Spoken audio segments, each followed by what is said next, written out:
बिस्मिल्लाहिर्रहमानिर्रहीम। अस्सलामु अलैकुम स्टूडेंट्स। आप फर्स्ट ईयर मैथमेटिक्स का लेक्चर नंबर 16 देख रहे हैं। तो आज के लेक्चर में हम जो नया टॉपिक स्टार्ट करेंगे वो है लॉजिक और ट्रुथ टेबल्स। सबसे पहले देखें इंडक्टिव और डिडक्टिव लॉजिक क्या होती है। इंडक्टिव लॉजिक में हम पर्टिकुलर से जनरल की तरफ ट्रैवल करते हैं, यानी आपके पास कुछ पर्टिकुलर केसेस होते हैं और आप उनको जनरलाइज करके एक रिज़ल्ट की फॉर्म में जनरल स्टेट में देने की कोशिश करते हैं। और डिडक्टिव लॉजिक में क्या होता है कि आपके पास एक जनरल रिजल्ट होता है, उससे आप पर्टिकुलर जो है चीज़ें डिड्यूस करते हैं, रिजल्ट्स पर्टिकुलर रिजल्ट्स कुछ डिड्यूस करते हैं। जैसे फॉर एग्जांपल आपके पास आप यूँ ऑब्जर्व करें कि जो ऑड नंबर्स है ना, फॉर एग्जांपल 1 का स्क्वायर लेते हैं आप तो आंसर आता है 1, वो भी ऑड है। 3 एक ऑड नंबर है, उसका स्क्वायर लें तो आता है 9, वो भी ऑड है। 5 एक ऑड नंबर है, उसका स्क्वायर लें तो आंसर आता है 25, वो भी ऑड है। तो हम ऑब्जर्व कर रहे हैं तकरीबन तीन ऑड इंटीजर्स को हमने कंसिडर किया कि अगर हम ऑड इंटीजर लेते हैं तो उसका स्क्वायर भी ऑड ही आता है। तो हम जनरल, ये देखें मैंने जनरल स्टेटमेंट बना दी इसकी, सिर्फ 3 को मैंने टेस्ट किया और मैं जनरल स्टेटमेंट इधर से डिड्यूस कर रहा हूँ, इंडक्ट कर रहा हूँ कि हर ऑड इंटीजर का जो स्क्वायर है वो भी ऑड ही होगा। तो इसी तरह डिडक्टिव लॉजिक होती है। डिडक्टिव में फॉर एग्जांपल हमने अभी रियल नंबर्स के पढ़े ना प्रॉपर्टीज़ के, क्लोजर प्रॉपर्टी जो है ना तमाम रियल नंबर्स में होल्ड करती है with respect to addition. For example इसका क्या मतलब हुआ कि कोई से भी दो रियल नंबर लेंगे, उनको ऐड करेंगे तो दोबारा आंसर एक रियल नंबर ही आएगा। तो ये जनरल रिजल्ट है हमारे पास। इसे हम पर्टिकुलर कैसे चीज़ डिड्यूस कर सकते हैं। फॉर एग्जांपल आपको कोई दो पर्टिकुलर रियल नंबर दे दिए जाएं, कोई भी दो रियल नंबर दे दिए जाएं, फॉर एग्जांपल 3 और 7, तो इनका जो आंसर है वो भी रियल नंबर में से आएगा। ज़ाहिर है जब तमाम रियल नंबर्स के लिए एक चीज़ होल्ड करती है तो वो पर्टिकुलर के लिए भी होल्ड करेगी। इसको डिडक्टिव लॉजिक इस तरह से डिड्यूस करते हैं पर्टिकुलर रिजल्ट। तो Aristotelian and non Aristotelian logic कौन सी होती है कि deductive logic in which every statement is regarded as true और false and there is no other possibility is called Aristotelian logic. यानी अरिस्टोटलियन लॉजिक में क्या होता है कि कोई स्टेटमेंट जो है या तो ट्रू हो सकती है या फॉल्स, तीसरा कोई ऑप्शन नहीं हो सकता। जिनमें दो से ज़्यादा पॉसिबिलिटीज़ हों उनको नॉन अरिस्टोटलियन लॉजिक कहते हैं। फिर प्रोपोजिशन क्या होती है, a declarative statement which may be true और false but not both is called a proposition. यानी ऐसी स्टेटमेंट जो कि या तो ट्रू हो या फॉल्स हो, दो पॉसिबिलिटी, उसकी इसके अलावा कोई पॉसिबिलिटी ना हो कि यानी जुज़वी तौर पे ट्रू और जुज़वी तौर पे फॉल्स, इस तरह का ना हो, बस क्लियर या ट्रू है या फॉल्स है बस। ऐसी स्टेटमेंट को हम प्रोपोजिशन कहेंगे। प्रोपोजिशन को आमतौर पे हम ये स्मॉल लेटर्स पी क्यू से डिनोट करेंगे। तो ये कुछ सिंबल्स हैं और इन पे कुछ ऑपरेशंस हैं प्रोपोजिशंस पे। सबसे पहले ये जो है ना, ये निगेशन का सिंबल कहलाता है। निगेशन या नॉट इसको पढ़ते हैं, इसको क्या नाम है इसका, नॉट या निगेशन। ये जो वेज नज़र आ रहा है आपको, इसको पढ़ते हैं एंड, ये कल भी बताया था आपको। और ये जो है इसको और पढ़ते हैं। ये इफ़ देन या इम्प्लाइज, ये दो तरीके से इसको पढ़ते हैं। इसको इफ़ एंड ओनली इफ़ भी कहते हैं या इक्वलेंस के लिए भी ये यूज़ होता है। तो देखें अप्लाई करते हैं इनको ऑपरेटर इस पे प्रोपोजिशंस पे। ये प्रोपोजिशन पी है, इसके साथ जब ये सिंबल लगेगा ना ये वाला, तो इसको पढ़ेंगे नॉट पी या निगेशन ऑफ पी। ठीक है। फिर ये दो प्रोपोजिशंस के दरमियान अगर ये वाला सिंबल हो इसको पढ़ेंगे पी एंड क्यू। ये वाला सिंबल हो तो पढ़ेंगे पी और क्यू, ये देखें साथ। और इस तरह से हो कंडीशनल आ रहा हो दो प्रोपोजिशंस के दरमियान तो उसको पढ़ते हैं पी इम्प्लाइज क्यू, या पढ़ते हैं इफ पी देन क्यू। और ये इसको पढ़ते हैं P if and only if Q या P is equivalent to Q. तो कुछ ये आपने कुछ ऑपरेशंस देखे हैं, इनके ट्रुथ टेबल्स भी देखते हैं कि क्या क्या पॉसिबिलिटीज होती हैं।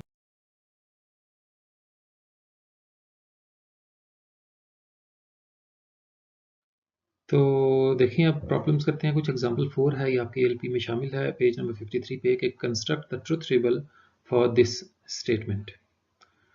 तो इसके लिए हमें देखें इसमें दो प्रोपोजिशंस यूज हो रही हैं पी और क्यू। तो इस तरह से पी और क्यू उसी तरीके से बना लिए, दो ट्रू दो फॉल्स, फिर एक ट्रू एक फॉल्स एक ट्रू एक फॉल्स, कि सारी पॉसिबिलिटीज कवर हो जाएंगी। ये तरतीब जरूरी नहीं है लेकिन एक तरतीब कोई फिक्स कर लें अपने लिए। सबसे पहले ये P implies Q को सॉल्व करते हैं। P implies Q अभी हमने पढ़ा, ये सिर्फ तभी फॉल्स होता है जब फर्स्ट ट्रू और सेकंड फॉल्स हो, तब इसका रिजल्ट फॉल्स होता है, अदरवाइज ट्रू। तो ये बन गया। अब क्या करना था नेक्स्ट, इसका कंजंक्शन लेना है P के साथ। तो P implies Q and P, यानी ये जो आंसर आया ना, इसका कंजंक्शन लेना है इस कॉलम के साथ। कंजंक्शन में क्या होता था, एंड वाला टेबल, ये अप्लाई होगा कि जब दोनों ट्रू हों सिर्फ तभी ट्रू होगा, अदरवाइज फॉल्स। तो देखें, इसको देखना है और थर्ड वाले को देखना है। True true true true false false, कोई एक भी फॉल्स हो तो फॉल्स हो जाता है। False true false, false true false. तो ये हमने ब्रैकेट सॉल्व कर ली। अब क्या करना है, ये जो आंसर आया है इसकी इम्प्लीकेशन लेनी है क्यू के साथ। तो ये देखें, कंडीशनल लगा दिया क्यू के साथ। तो कंडीशनल में क्या होता है, ये वाला टेबल है उसका कि फर्स्ट वाला ट्रू सेकंड वाला फॉल्स हो, सिर्फ तब फॉल्स होता है। तो इसमें क्या हो रहा है, अब क्यू के साथ लेना है। अब फर्स्ट पोजीशन पे ये है और सेकंड पोजीशन पे ये वाला कॉलम है क्यू वाला, देखें ना, फर्स्ट पे ये implies Q, this implies this. तो अभी आप इन दो कॉलम्स को देखें, सिर्फ एक इस कॉलम को, सॉरी, एक इस कॉलम को और एक इस कॉलम को।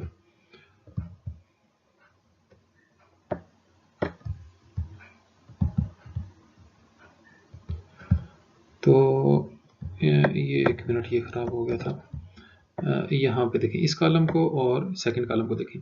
तो फर्स्ट ये है और सेकंड ये है। तो first true second true, true, first false second, अब जो मर्जी हो, अगर एंटीसीडेंट ही फॉल्स है तो फिर ये फॉल्स नहीं हो सकता, आंसर ट्रू ही आएगा।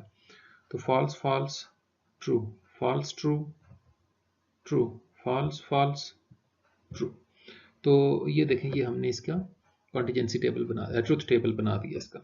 तो इस तरह से ट्रुथ टेबल बनाना होता है, ये कोई मुश्किल काम नहीं है, बस इन टेबल्स को देख।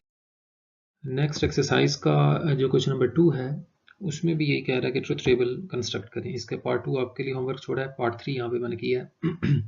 क्या करना है, negation of P implies Q if and only if P and negation of Q। तो P और Q लिख लिए। अब जिस चीज़ के निगेशन चाहिए हो ना, पहले निकाल लिया करें। तो निगेशन हमें Q का चाहिए, तो Q को निगेट भी कर देते हैं। Q था ट्रू फॉल्स ट्रू फॉल्स, तो निगेशन ऑफ Q आएगा false true false true, oppose कर देंगे, उलट कर देंगे उसको। अब P implies Q निकालते हैं सबसे पहले। तो P implies Q आपको बताया था कि फर्स्ट ट्रू सेकंड फॉल्स हो तो सिर्फ तभी फॉल्स होता है, बाकी सब ट्रू। अब इसको जब निगेट करेंगे तो क्या होगा, ये उलट हो जाएगा, ट्रू वाले फॉल्स बन जाएंगे और फॉल्स वाले ट्रू। ये देखें उलट हो गए। फिर उसके बाद ये हमने ये वाली चीज़ निकाल ली। अब ये वाली ब्रैकेट सॉल्व करते हैं। उसके लिए निगेशन ऑफ क्यू देखें, मैंने ऑलरेडी इसीलिए निकाल लिया था। हमने क्या करना है, पी और निगेशन ऑफ क्यू के दरमियान एंड लेना है, कंजंक्शन ये वाला।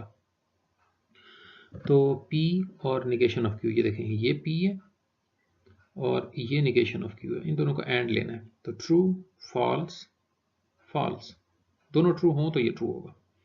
True true true, false false false, false true false, क्योंकि हम एंड ले रहे हैं ना, तो एक भी फॉल्स हो गया तो फॉल्स हो जाएगा। तो ये भी ले लिया। अब ये जो लेफ्ट हैंड, ये जो फर्स्ट ब्रैकेट थी सेकंड ब्रैकेट, दोनों को सॉल्व किया। अब इन दोनों के दरमियान बाय कंडीशनल यानी इफ एंड ओनली इफ लेना। इफ एंड ओनली इफ में क्या होता था, इन दोनों का इफ एंड ओनली इफ लेना है। इसमें क्या होता था बाय कंडीशनल में, कि दोनों एक जैसे हों तो ट्रू होता है, मुख्तलिफ हों तो फॉल्स होता है। तो ये देखें, ये दोनों एक जैसे थे, ट्रू। ये भी दोनों एक जैसे हैं, ट्रू। ये भी दोनों एक जैसे हैं, ट्रू। ये भी दोनों एक जैसे हैं, ट्रू। तो ये देखें, ये इसका ट्रुथ टेबल बन गया। तो नेक्स्ट देखें, टोटोलॉजीज़ हैं। इसमें क्या होता है कि वो जो हम अभी ट्रुथ टेबल्स बना रहे थे, जो मुख्तलिफ स्टेटमेंट्स थी, उनमें मुख्तलिफ पॉसिबिलिटीज़ हो सकती हैं। सबसे पहले अ statement which is true for all the possible truth values of the variables involved is called a tautology. कि ऐसी स्टेटमेंट जो कि वेरिएबल की तमाम वैल्यूज़ के लिए ट्रू हो, जैसे अभी हमने लास्ट एग्जांपल की, तो उसको टोटोलॉजी कहते हैं। यानी जो लास्ट क्वेश्चन था ये टोटोलॉजी थी। A statement which is always false is called an absurdity और अ कंट्राडिक्शन। ऐसी स्टेटमेंट जो हर केस में फॉल्स ही आए, यानी तमाम वैल्यूज उसकी फॉल्स आए, तो उसको एब्सर्डिटी कहते हैं या कंट्राडिक्शन। फिर a statement which can be true और false depending upon the truth values of the variables involved in it is called a contingency. ऐसी स्टेटमेंट जो कि ट्रू भी हो सकती हो और फॉल्स भी हो सकती हो, मिक्स हो, मुख्तलिफ वेरिएबल की वैल्यूज़ के लिए मुख्तलिफ आंसर देती हो, तो उसको कॉन्टीजेंसी कहते हैं। तो इससे रिलेटेड देखें प्रॉब्लम करते हैं। ये क्वेश्चन नंबर 3 है आपकी एक्सरसाइज का। इसमें कह रहा है कि show that each of the following statement is a tautology, यानी हम शो करना है कि ये जो स्टेटमेंट दी गई है ये टोटोलॉजी है, यानी सारी वैल्यूज इसकी ट्रू आनी चाहिए। ये देखें, तो देखें पी और क्यू दो प्रपोजिशन से इस्तेमाल हो रही हैं, वो लिखती है उसी तरीके से। फिर अब देखें इसमें क्यू की भी निगेशन आ रही है और पी की भी निगेशन यूज़ हो रही है, तो सबसे पहले निगेशन निकाल लेते हैं, बाद में वरना सारी खिचड़ी बन जाएगी। तो सबसे पहले पी को निगेट करते हैं, तो पी की जो ट्रू ट्रू फॉल्स फॉल्स था वो फॉल्स फॉल्स ट्रू ट्रू बन जाएगा, उलट हो जाएगा। ट्रू वालों को फॉल्स बना देते हैं, फॉल्स वालों को ट्रू। फिर इसी तरह क्यू की निगेशन निकालेंगे तो वो भी उलट हो जाएगा, ट्रू वाले फॉल्स, फॉल्स वाले ट्रू। इसी तरह से ये निकाल लिया। अब शुरू करें निकालना। क्योंकि हमने निगेशन ऑफ क्यू का एंड यानी कंजंक्शन लेनी थी पी इम्प्लाइज क्यू के साथ, तो इसलिए पहले पी इम्प्लाइज क्यू कैलकुलेट कर रहे हैं। तो पी इम्प्लाइज क्यू आपको बताया था कि पी और क्यू को देखना है हमने, पी वाली वैल्यू ट्रू हो, क्यू वाली वैल्यू फॉल्स हो, तो सिर्फ तब फॉल्स होगा, अदरवाइज ट्रू। तो ये ट्रू और फॉल्स है, इसको फॉल्स कर दिया, बाकी सबको ट्रू। अब negation of Q, P P implies Q, इन दोनों के दरमियान कंजंक्शन ये वाली काम करना है। तो इसमें क्या होता था, दोनों ट्रू हो तो ट्रू होगा, अदरवाइज फॉल्स। ये देखें इसमें एक फॉल्स है ना, ये फॉल्स, इसमें भी एक फॉल्स है, फॉल्स, इन दोनों में से भी एक फॉल्स है, फॉल्स। हाँ ये दोनों ट्रू हैं, लिहाजा ट्रू आएगा। एंड इस तरह से करते हैं। अब क्या करना है, ये जो आंसर आ गया पूरा ये वाला, इसकी इम्प्लीकेशन लेनी है निगेशन ऑफ पी के साथ। बहुत एहतियात से, इसमें तरतीब से फर्क पड़ता है। फर्स्ट वाला हमारी ये चीज़ है जो फर्स्ट इससे इम्प्लीकेशन से पीछे लिखी होती है, इसको एंटीसीडेंट कहते हैं। ये फर्स्ट वाला है और कॉन्सिक्वेंट क्या है, निगेशन ऑफ पी, ये वाला। तो इन दो कॉलम्स को देखना आपने, फर्स्ट पे ये है, सेकंड पे ये है। तरतीब से बहुत फर्क पड़ता है, इसको एहतियात से। First false, second false, true, ये वाला हम यूज करें इम्प्लाइज वाला। देखें फर्स्ट फॉल्स सेकंड फॉल्स हो तो ये ट्रू होता है। फिर फर्स्ट फॉल्स सेकंड फॉल्स, फिर ट्रू, वही बात। फिर फर्स्ट फॉल्स सेकंड ट्रू, ये भी ट्रू होता है। ये देखें फर्स्ट फॉल्स हो सेकंड ट्रू हो तब भी ट्रू होता है। फिर फर्स्ट ट्रू सेकंड ट्रू तब भी ये ट्रू होता है। ये देखिए फर्स्ट ट्रू सेकंड ट्रू तब ट्रू होता है। तो ये फर्स्ट ट्रू हो सेकंड फॉल्स हो सिर्फ तब फॉल्स होता है, वो वाली पॉसिबिलिटी यहाँ पे नहीं आई थी। सो देखें सारी वैल्यू इसकी जो ट्रुथ वैल्यूज हैं वो ट्रू आ रही है ना। तो देयरफॉर ये जो स्टेटमेंट है ऊपर लिखी हुई ये वाली, ये जो क्वेश्चन था, ये जो स्टेटमेंट है ये टोटोलॉजी है, यही शो करना था इसमें।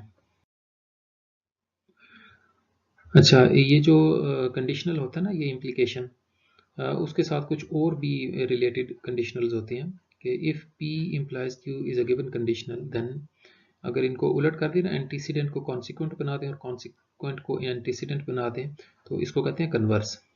P इम्प्लाइज Q हमें गिवन है ना अगर, तो Q इम्प्लाइज P जो है ना, इसका कन्वर्स होगा P इम्प्लाइज Q का।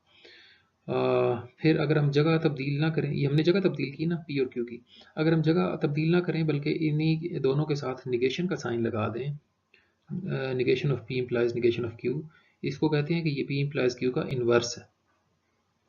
फिर कॉन्ट्रा पॉजिटिव क्या होता है कि इसमें हम जगह भी बदल देते हैं। देखें P इम्प्लाइज को Q इम्प्लाइज P कर दिया और दोनों के साथ निगेशन भी लगा दिया, इसको कहते हैं कॉन्ट्रा पॉजिटिव। यहाँ एक खास बात है कि अगर कोई प्रपोजिशन है ना, फॉर एग्जांपल P है, उसकी निगेशन होती है निगेशन ऑफ P, उसमें हम उलट कर देते हैं ना, ट्रू को फॉल्स बना देते हैं और फॉल्स को ट्रू। अगर दो दफ़ा किसी की निगेशन लेना आप किसी प्रपोजिशन की, तो ओरिजिनल चीज़ वापस आ जाती है, जाहिर है। तो आप देखें क्वेश्चन नंबर 1 में कह रहा है right the converse, inverse and Contra positive of the following statements. Part 3 यहाँ पे मैंने किया है कि हमें स्टेटमेंट दी गई है negation of P implies negation of Q। सबसे पहले इसका कन्वर्स लिखना है, तो कन्वर्स बहुत इजी होता है कि कॉन्सिक्वेंट को एंटीसीडेंट बना देते हैं और एंटीसीडेंट को कॉन्सिक्वेंट, जगह तब्दील कर देनी है। ये तो बहुत इजी था। फिर इन्वर्स लिखते हैं, इन्वर्स में क्या करना होता है, जगह नहीं बदलनी होती है। देखें निगेशन P पहले ही लिखा है, निगेशन Q बाद में लिखा है, बिल्कुल इस तरह से, बस साथ दोनों के निगेशन लगा देते हैं। ये देखें ये काम करना होता है, दोनों के साथ निगेशन लगा दी मैंने। तो निगेशन लगाएंगे तो दो दफ़ा निगेट करें जिसको ना, तो वो निगेशन निगेशन से कैंसिल समझे हो जाती है, तो P आ जाता है। इसी तरह इसको भी दो दफ़ा निगेशन लेंगे तो ये Q बन जाएगा। तो इसका इन्वर्स क्या बन रहा है, P इम्प्लाइज Q। अब इसका कॉन्ट्रा पॉजिटिव कैलकुलेट करना है। कॉन्ट्रा पॉजिटिव में क्या करना है, इनकी जगह भी बदलनी है। देखें Q वाला पहले आ रहा है, P वाला बाद में आ रहा है, और इन दोनों के साथ निगेशन भी लगानी है।